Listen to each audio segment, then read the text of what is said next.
When I was 23, I moved into a small rental house just outside the city.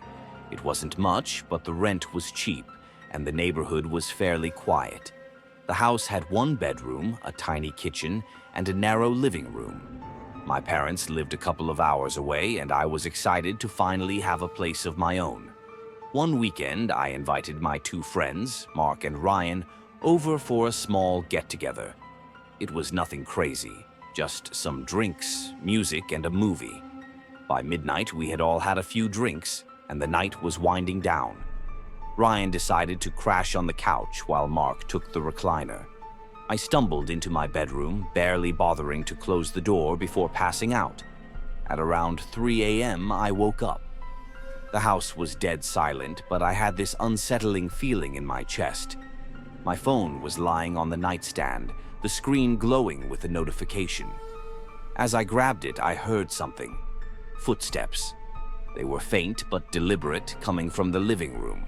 I assumed it was Ryan or Mark getting up for water, so I rolled over and tried to go back to sleep.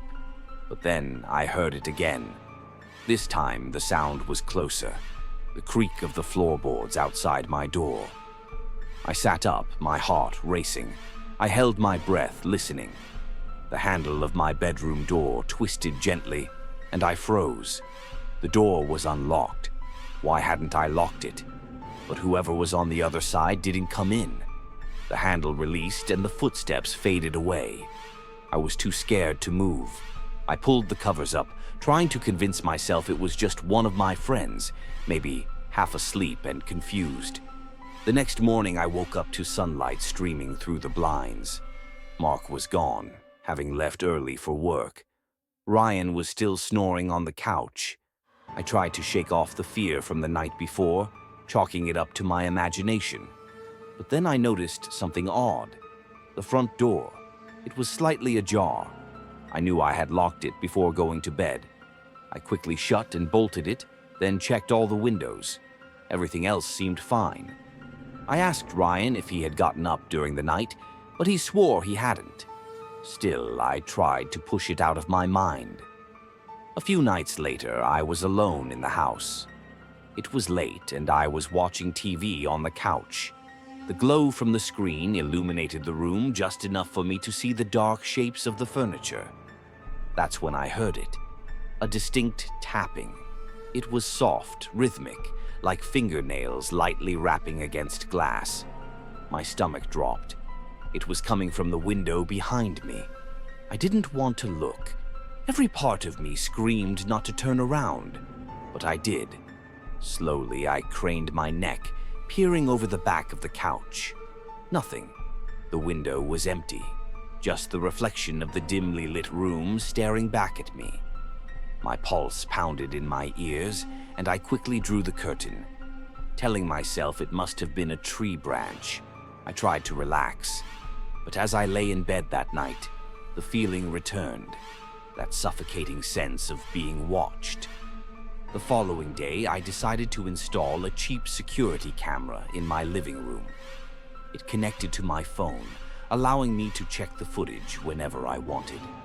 I thought it would ease my paranoia. That night, I checked the camera feed one last time before bed. The screen showed the empty living room, dimly lit by a small nightlight. Satisfied, I turned off the app and went to sleep. But at 3:13 a.m., a notification woke me. Motion detected. My stomach flipped. I opened the app, my hands trembling. The camera feed buffered for a moment before the image appeared. A man, standing in the middle of my living room. He was facing the camera, his head tilted slightly. He wore a tattered hoodie, the hood pulled low over his face. His arms hung limp at his sides. I couldn't move, couldn't breathe. Then he moved. He took a slow step toward the camera, then another. His face came into view, gaunt, pale, with hollow eyes. He stared directly into the lens as if he knew I was watching.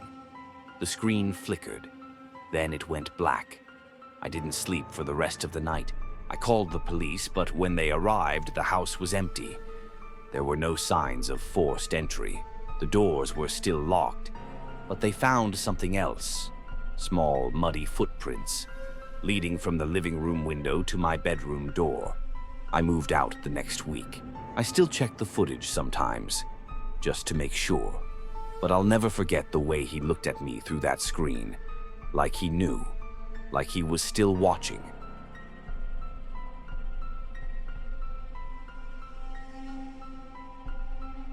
I've always enjoyed solitude.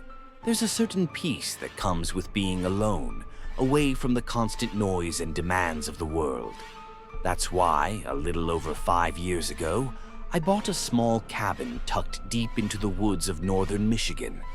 The cabin wasn't much. A single-story structure with a wraparound deck, a wood-burning stove, and a view of the lake that made it feel like a postcard come to life. I spent my days fishing, chopping wood, and watching the sun set behind the trees. The silence out here is different. It's not empty. It's full of small sounds, the whisper of wind through the pines, the creak of branches, the distant call of loons on the water. It's a comforting kind of quiet. Or at least, it used to be. About 3 weeks ago, that changed. It started one night while I was sitting on the deck, a glass of whiskey in my hand.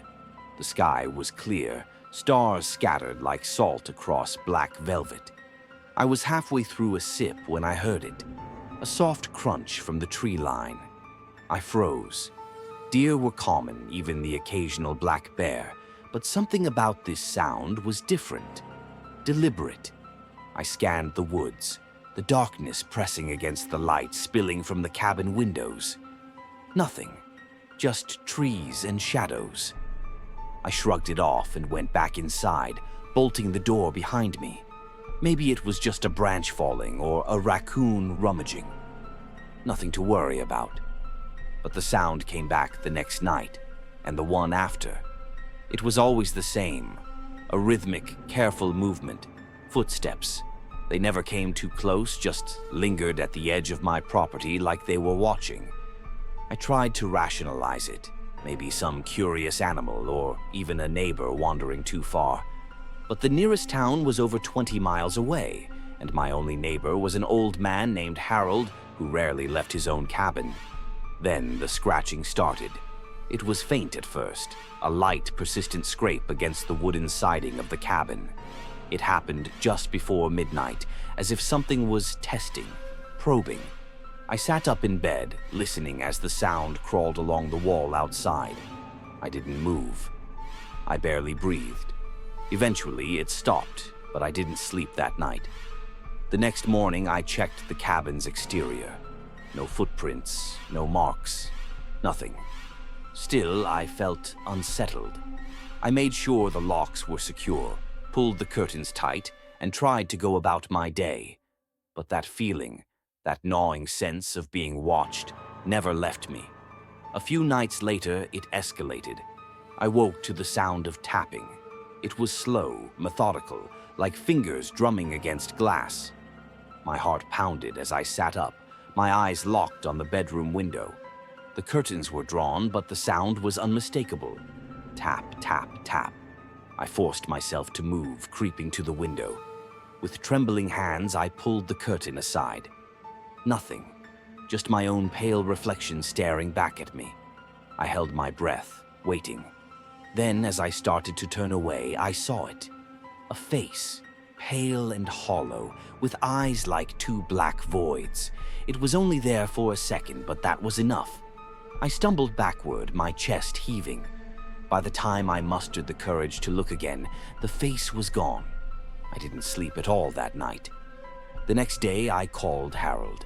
He listened patiently as I explained what had been happening.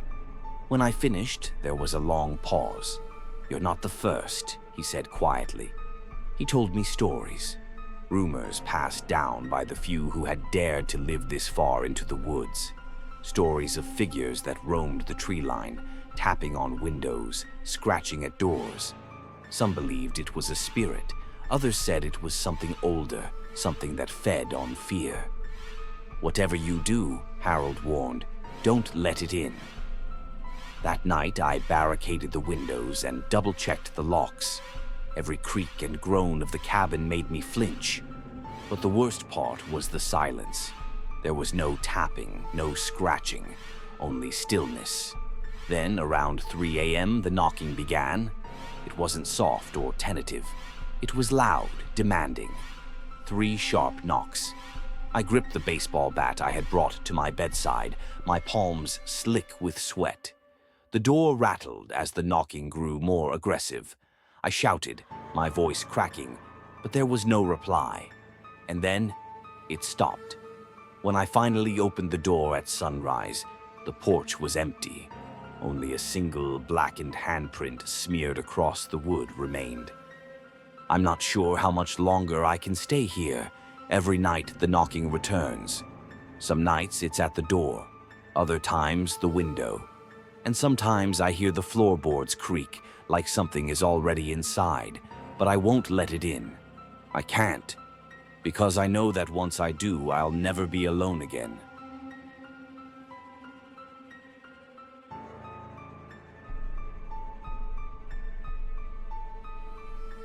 This happened when I was around 16 years old, back in 2010. My parents had gone on a weekend trip to celebrate their anniversary, leaving me in charge of the house. I wasn't completely alone since our family dog, Max, was with me. Max was a big German shepherd, fiercely loyal, and usually a great comfort when I was by myself. It was Saturday night, around 10:30 p.m., and I had just finished watching a horror movie.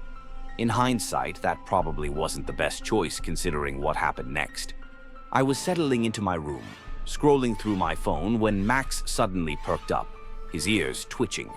He let out a low growl and trotted toward the living room. At first, I thought he might have heard a raccoon or a stray cat outside. We lived in a suburban neighborhood with woods bordering our backyard, so animal sounds weren't uncommon. I called Max back, but he didn't budge. His growling grew louder, his eyes fixated on the front door. Then I heard it. A faint knocking, 3 deliberate knocks, slow and steady. My stomach tightened. I checked my phone, hoping maybe my parents had decided to come home early, but there were no missed calls or messages. The knocking came again, this time slightly louder. I crept to the window, careful to stay out of sight. Peeking through the curtains, I could see a figure standing on the front porch. The porch light was off, and the darkness made it difficult to make out any details. They didn't move, just stood there, facing the door. Max was now barking ferociously, but the figure didn't flinch. I tried to convince myself that it was just a prank, maybe some neighborhood kids messing around. But deep down, I knew something wasn't right. Then I heard another sound. A rattling noise coming from the back door. My heart started pounding as I tiptoed through the house, Max close by my side. The kitchen door had a glass window, and as I got closer, I saw the handle jiggling violently. Someone was trying to get in. I grabbed Max by the collar, doing my best to keep him quiet, though his growls were impossible to stifle. I double-checked that the door was locked. The handle continued to shake for what felt like an eternity before it suddenly stopped. I backed away, trembling, and dialed 911. The operator answered, and I tried to keep my voice steady as I explained what was happening. She assured me that officers were on the way and told me to stay on the line. I did, clutching Max tightly. Then the knocking started again, this time from the side window.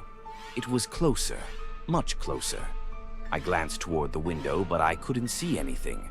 My fear was overwhelming. Every second felt like an hour. Max barked uncontrollably now, pacing in front of me like he was ready to pounce. Minutes passed, then silence. No knocking, no rattling, just Max's low growls and my racing heartbeat. The police arrived about 10 minutes later. Flashlights scanned the yard and officers knocked on the door, announcing their presence. I let them in, trying to explain what had happened. They searched the property and found footprints around the perimeter, including near the basement windows. One of the officers pointed out that the footprints were from heavy boots, and they seemed fresh. But what disturbed me the most was what they found near the back door. Scratches. Deep, deliberate scratches along the wood and the frame, as if someone had been clawing to get inside.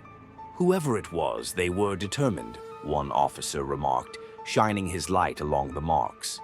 They took a report, advised me to stay with a friend or family member for the night, and promised to increase patrols in the neighborhood. My parents were horrified when I told them what had happened. Needless to say, we upgraded our security system that week. To this day, I still don't know who it was or what they wanted. But sometimes, late at night, I swear I can still hear that slow, deliberate knocking. And I'll never forget the chilling sound of those scratches at the door,